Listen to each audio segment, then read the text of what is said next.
What's going on, everyone? Welcome to QVO Games. My name is Juan. Thank you for being here. I appreciate it so much. This video is going to be at the games coming until the week of August 27th. We have 3 games this week coming out that I could find exact release dates for. And yeah, we have a slow week. So let's get this video going so we can hopefully have a shorter video than last time. Keep in mind, I'm covering the games coming to retail in the US. Some of these games may have already been released in other regions of the world. Covering the games coming to retail in the US. Keep that in mind. If one of this game's release dates changes, I will make sure to update you about that change in its new respective video. Let's get to the games. Let's start showcasing. First things first, coming out this week is going to be Quartermaster General East Run by QVO Games. I had to kind of bring it up here on the front just to kind of show you a little bit of it. Just to show you the full box because the picture is really small on the website.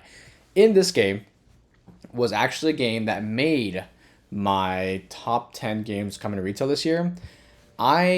This is a game that's completely out of the ordinary for me. I normally don't like these kind of like realistic, non-fiction style games like this, war games, such.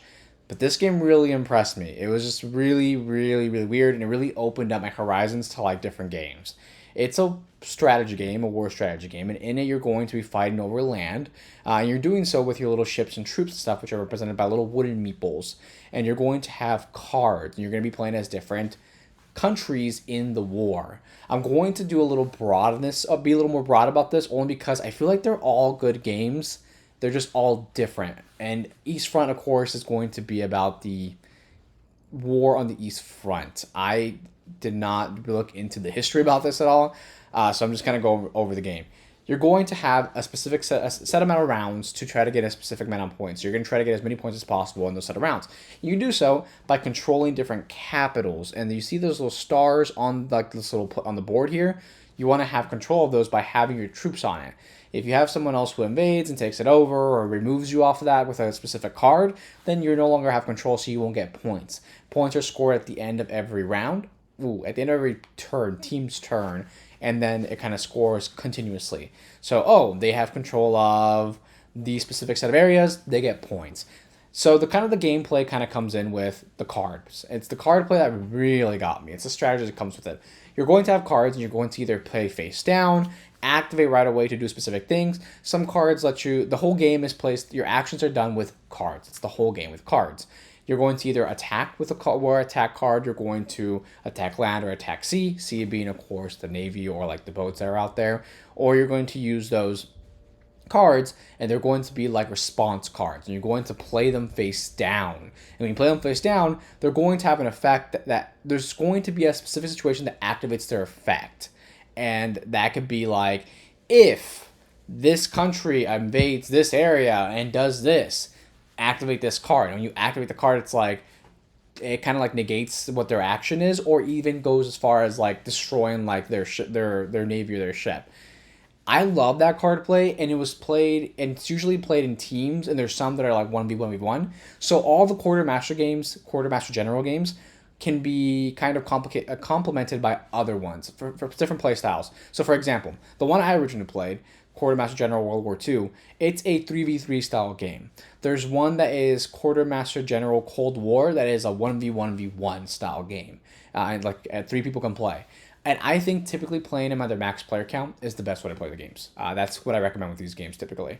Max player count all the way. That's how I like to do it. I don't like playing these games if I don't have anything less than the max player count. And this is an example of some of the cards. Naval projects completed, Germany. The Allies gain +1 VP, deploy a German fleet in a West Battle Sea. That gets you an extra VP with victory point, plus deploys a naval fleet, which is pretty good.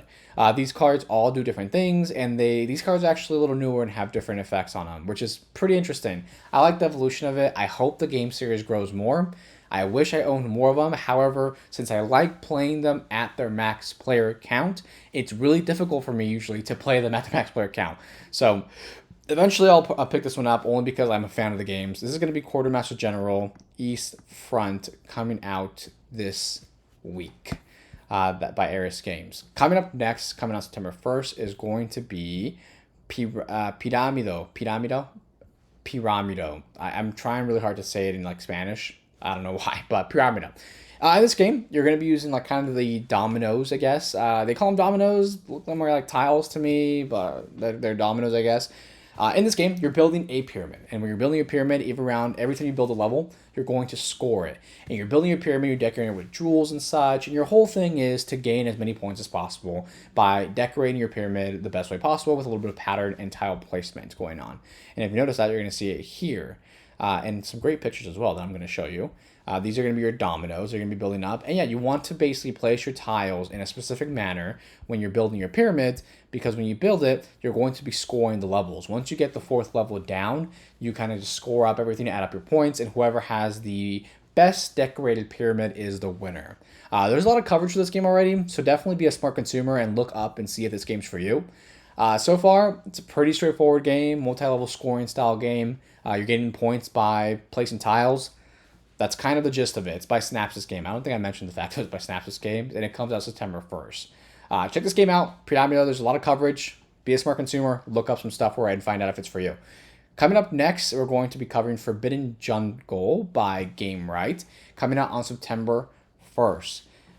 I have never played this series of games. Let me tell you what the series of games is. There's like also Forbidden Desert, Forbidden Island. They're down here.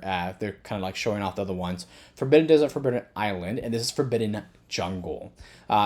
Cooperative style game. You're going to have some tiles in the game as well, and you're going through, your whole goal is to build a portal to get out of here. And this island you're in has like overgrown spiders and insects, and it's a cooperative style game. You're going to be going from tile to tile, flipping them over, exploring, and you're looking for specific things to power up a portal and get out. And you have a limited amount of time to do that. Very straightforward, easy game. Typically a gateway game, I would call it almost. I have not played the other two, so I really can't compare them in any way or say like too much sense about it. However, Forbidden Jungle was a really popular game. Apparently, over at Gen Con, people were like raving to get this. So it's Forbidden Jungle, cooperative game, very straightforward and simple. There's going to be some interesting miniatures, which is like the little spiders and stuff, and the hatchlings you're going to be going up against, as well as alien creatures. And yeah, it's a cooperative style game. I really can't say much past that. It doesn't really pique my interest too much, to be honest. But if this is something that if you're a fan of the Forbidden Desert, Forbidden Island, check out. This game is coming out September 1st by Game Right, Forbidden Jungle. And we're at the end of the video. We are at the end of the video. Thank you for watching the video. It's a pretty short one, only because we had 3 games. We are picking back up again next week with a couple more games. And then we're going to probably pick up a little more. We're going to slow down and pick up again for the holiday season, usually when we get a lot of releases as well. So, thank you for watching the video. I appreciate it. And if you made it this far, that is awesome. The fact that you're listening to a random dude in the middle of the desert in Las Vegas talking about games that he's excited to come out, that I'm excited to come out, talking in third person now, that I'm excited to come out. And I'm excited that you are. Hopefully this excitement kind of leaks through the camera and you're also just as excited as I am. Awesome stuff that we have games coming out constantly, and this board game hobby just keeps on growing. Thank you for watching the video. Have a good one.